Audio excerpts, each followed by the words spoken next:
At the beginning, a girl stopped a truck with her bare hands and saved a boy. He was shocked and thought that she had stopped the truck using nothing but her strength. She asked if he was hurt, and he replied that he was fine and nothing hurt, thanking her. She smiled and said she was glad, but told him to forget what he had just seen. He was startled and questioned her. Then, with an overwhelming aura, she turned to the driver and instructed him to forget as well, and the driver obediently agreed. The boy tried to stop her, thinking it was impossible.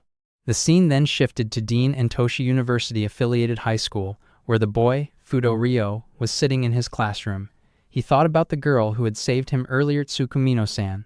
He described her as a stunning beauty with fluffy hair and large ribbons.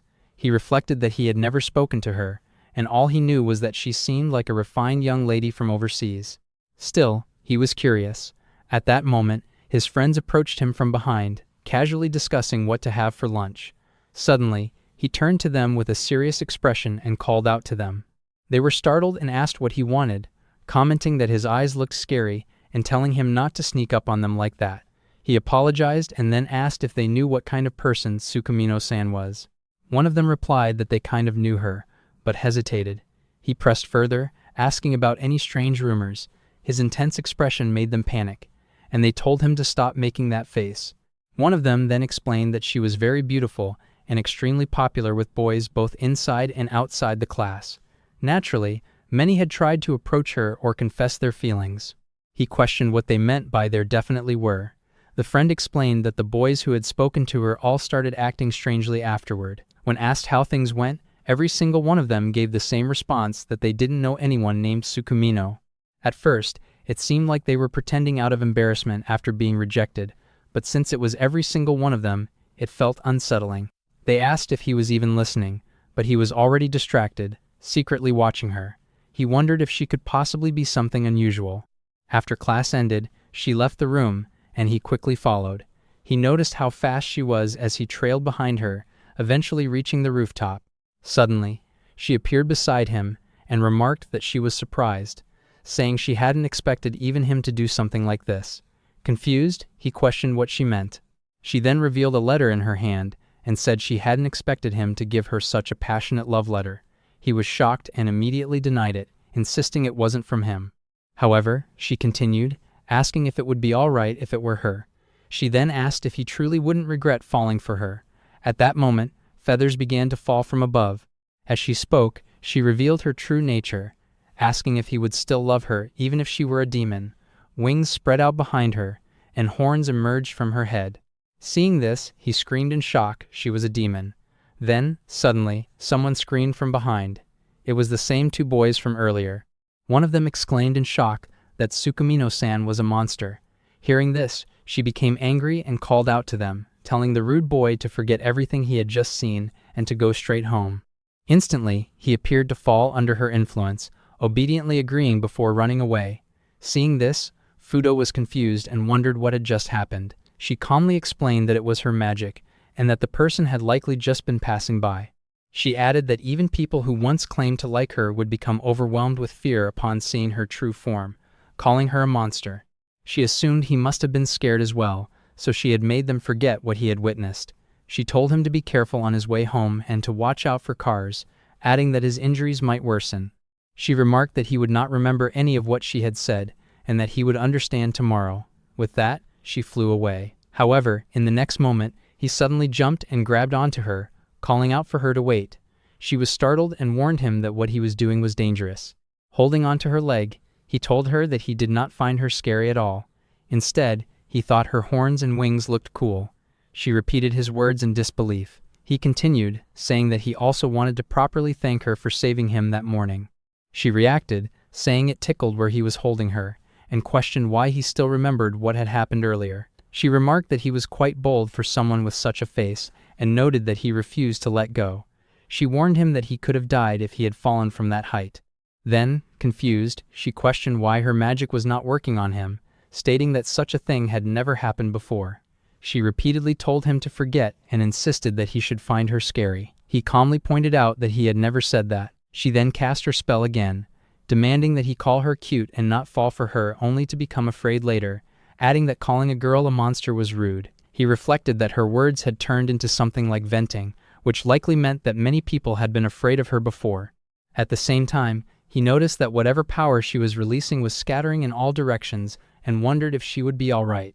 Then, hesitantly, she told him to become her pet, but once again, the spell failed to affect him. Surprised, she questioned why her magic did not work on him and demanded to know who he really was. He simply replied that he was an ordinary human, though people often said his eyes and smile made him look scary, like a demon. She was shocked, thinking that her magic said to be the strongest in the demon world had no effect on him, a human. At that moment, he handed her a rice ball. She asked what it was, and he explained that it was food, noting that she had not eaten lunch earlier. He told her that was not good, and that she needed to eat properly. He added that it was just his leftover, but she could have it if she wanted, and that he would make extra the next day if she asked. She began eating. He then said that, now that he had returned the favor from earlier, he would be heading home. Before leaving, he added that she was cute. Hearing this, she blushed deeply as he ran off, saying he would see her tomorrow. Left alone, she reflected that she had only heard rumors that he was scary, but he was nothing like that. She then looked at the love letter and, while blushing, thought that it was not bad. Suddenly, she felt pain behind her back. The scene then shifted to his house, where she appeared at the entrance and greeted him in the evening. He asked if she needed something else. She then declared that, starting from that day, she would be in his care as his pet. Confused, he said he did not understand at all. She explained that since he had deflected her magic, she was now wearing a leash around her neck and could not return home, so she asked him to take care of her. The scene shifts, and the collar of obedience is introduced. It is explained as a collar placed on a demon when they truly submit to their opponent. Once worn, it cannot be removed and serves as proof that the demon has become an absolutely obedient familiar. The narration continues, presenting the story of a demon who lost to a human and became a familiar. The demon reflects that, honestly, it is not a bad life. He is provided with meals and basic comforts. However, when he met his wife and son after a long time, they saw the collar. His wife told him she did not know anyone like him and asked him to leave. None of his former companions would even meet his eyes. As a result, he realizes that there is no home left for him to return to. For a demon, the collar is a mark of living shame. The scene then shifts to Tsukimino, who states that this is the situation. Fudou questions the video she showed him, asking what it was. She explains that it comes from a channel that reveals the dark side of the demon realm. Fudou admits he has never heard of it and wonders whether demons have truly adapted to human society to that extent. He then questions why he is considered the owner, pointing out that it was her magic that caused the situation. Tsukimino asks him to take a closer look at the collar. When she shows it, Fudou notices that his name is written on it. She suggests that perhaps the spell hit him and bounced back, causing the master-servant relationship to reverse. Fudou then asks why she told him to become her pet in the first place. She responds that it was simply said in the heat of the moment. As he reflects on her answer, she internally admits that she had always thought his hair looked like a cute little hedgehog, but believed he would get angry if she said it aloud. She then explains her situation more seriously, stating that she cannot return home and is in a difficult position. She hesitantly asks if she might be allowed to stay with him. Fudou suddenly raises his voice, calling out her name and slamming his hand on the table, only to immediately apologize. Surprised, she asks if that means he is refusing her request. He quickly clarifies that he did not mean it that way. Instead, he apologizes sincerely, saying he had no idea he had caused her so much trouble. He promises to help her in any way he can until the collar is removed and assures her that he will provide her with a proper place to stay. She agrees, and he explains that he recently finished tidying up the third floor with the intention of renting it out so she can use that room. He adds that he will explain the situation to his brother, so she need not worry. However, since the gas is not connected yet, he tells her to use their bath instead. She becomes flustered, remarking that it feels less like renting a room and more like being given an entire house. The scene shifts again, showing her in the bath. She reflects that she accepted his offer but wonders about the water, noting its pleasant scent and mysterious quality. A box of lavender soap is shown. In another scene shift, she continues thinking. She reflects that, despite dragging him into the situation, he did not get angry and instead apologized to her. She finds him to be a strange person who is not afraid of her at all. She then questions why her magic does not work on him and decides to use this opportunity to investigate further, realizing there is still much she does not know. At the same time, she wonders whether it is dangerous to let her guard down too much. At that moment, Fudou calls out to her from outside, informing her that he has made dinner and asking if she would like to eat together. She immediately comes out of the bath and eagerly says that she wants to eat. He tells her to put some clothes on, and she apologizes, explaining that she has nothing to wear except her uniform, and asks him to lend her something. He responds that she should have said that before coming out. The scene shifts, showing Tsukimino enjoying her meal. She remarks that it is extremely delicious, and asks what it is, noting that although it is a little spicy, it is addictive as she continues eating. Fudou asks if it is her first time having curry rice. She repeats the name, saying she will remember it, while continuing to eat enthusiastically. Fudou then reflects that curry does not exist in the demon world and thinks to himself that he is glad he was born Japanese. As he reaches for a glass of water, Tsukimino notices the bandages on his hand. She comments that the onigiri from earlier was also good, but this meal feels like a real feast. She then questions whether humans always get to eat such great food. Fudou responds that it is not always the case. Watching her enjoy the meal, he begins to wonder if his curry is truly that delicious. He recalls that his mother, who usually eats his cooking, always praises it. Now that someone he has just met is saying the same, he realizes something and quietly concludes that it makes him very happy. Tsukimino, noticing his expression, is momentarily startled. She wonders if he is angry, but then realizes he is actually smiling and questions what he finds so amusing. She reflects that he simply started eating the curry he made and that she does not understand why he is being so kind to her, thinking of him as someone with strange tastes and an odd personality. Suddenly, she remembers something important and addresses him directly, stating that he must have loved her all along. She begins to laugh. Fudou looks at her in shock as she continues, saying that now she understands why he cooked for her and cleaned the room. Glancing at him, she teasingly asks if he liked it that much, firmly believing he is referring to her. Fudou, confused, assumes she is talking about the curry and responds that he loves it, thinking only of the food. Her reaction is immediate. She is shocked and begins to blush. He adds that it is his absolute favorite, still referring to the curry. This causes her to blush even more intensely, and she hides her face. Softly, she murmurs that she understands now. With that, she finishes eating the curry. The scene shifts again, showing Fudou leaving the room, remarking that he will have to make curry again. Meanwhile, Tsukimino is left behind, blushing intensely as she tries to hide her face. She reflects that she never expected being told "I love you" could make her feel this happy, her heart pounding rapidly. At the same time, she admits to herself that while it is not bad, being on the receiving end feels somewhat frustrating for a demon. Her attention then shifts to a box of bandages. Realizing the situation, she states that she knew he was injured and recalls sensing the smell of blood earlier. As she takes out the bandages, she pauses, then comes up with an idea. Calling out to him, she says that since she has already caused him so much trouble today, she will grant him one wish as a form of thanks, anything he wants. Fudou reacts with surprise, asking if he can truly wish for anything. She confirms that he can, reminding him that she is his pet now. He begins to blush at the implication, thinking about the offer, but ultimately refuses. He says that he has also been a burden to her and cannot bring himself to ask for anything. She questions his response, noting that she was prepared to do anything for him. She begins to suggest an example, hinting at showing herself off. Fudou immediately panics, blushing deeply as he raises his voice, insisting that such a thing is not appropriate. She responds calmly, pointing out that it is a bit late to act innocent, especially after earlier when she came out of the bath. She remarks that even though he tried to hide his gaze behind his fingers, she could still tell the kind of look in his eyes. Fudou protests that it is still not right. She lightly acknowledges his response, but then declares that she will show herself anyway. He quickly tries to cover his face, but cannot resist peeking slightly.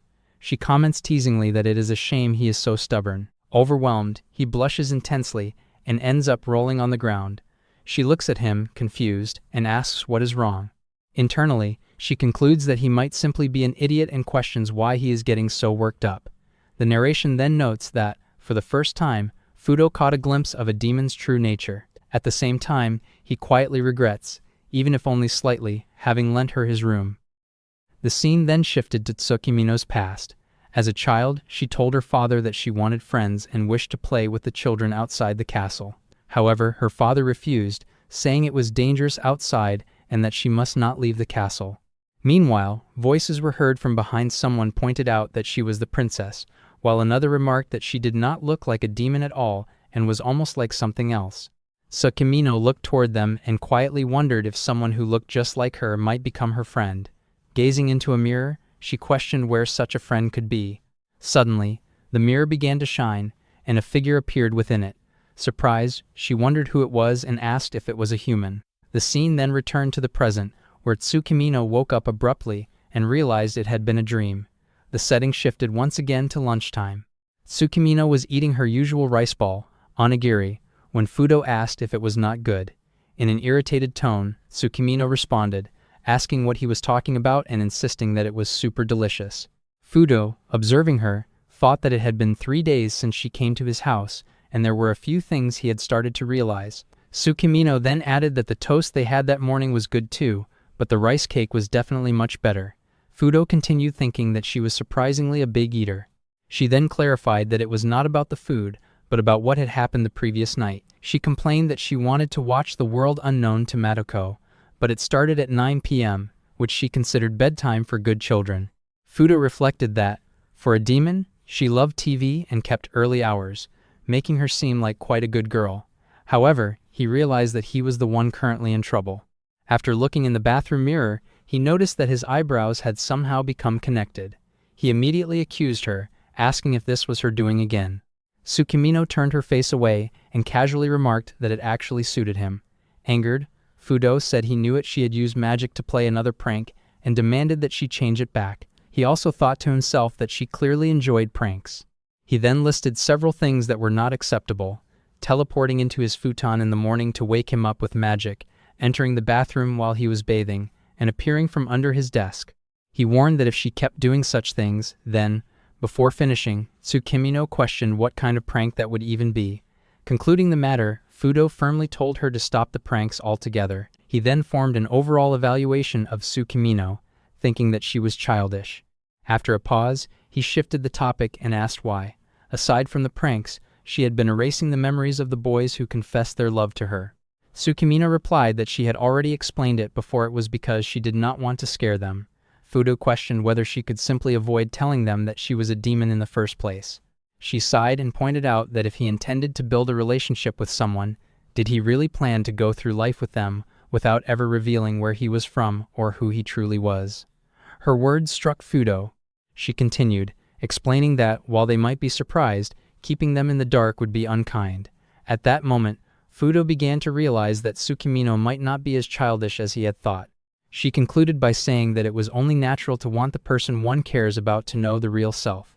At that moment, someone suddenly approached Fudou from behind and asked when the two of them had become so close. Tsukimino, confused, asked who she was.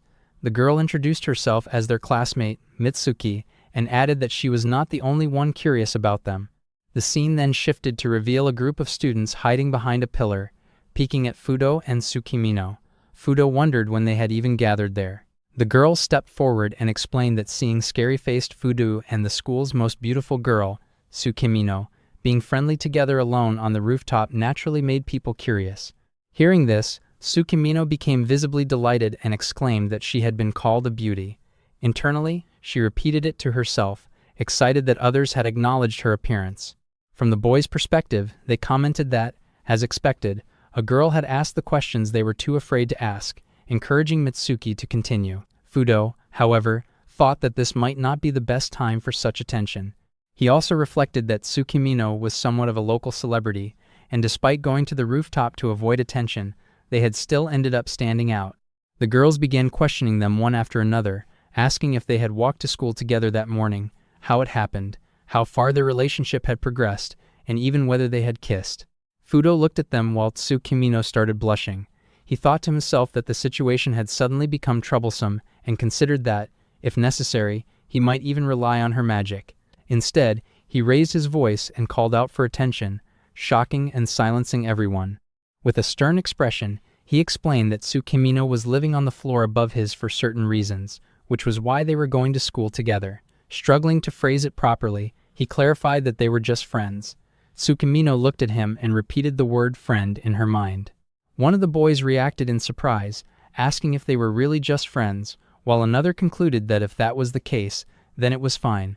Both the girls and the boys then focused their attention on Fudou. One of the girls thought that she had not fully understood what he said, but found it unfair that he was having such a serious conversation while having connected eyebrows. Mitsuki then burst into laughter. The scene shifted again to Fudou and Tsukimino walking down the street. Tsukimino pointed out that if he kept making such expressions and shouting loudly, people would inevitably fear him again, and advised him to fix that habit. Fudou responded that he did not expect to be saved thanks to his eyebrows, but he had thought Tsukimino might use hypnosis again. She clarified that she would not use it in front of so many people. Fudou acknowledged that she was right. Tsukimino then added that the term hypnosis was not quite accurate. Surprised, Fudou asked what she meant.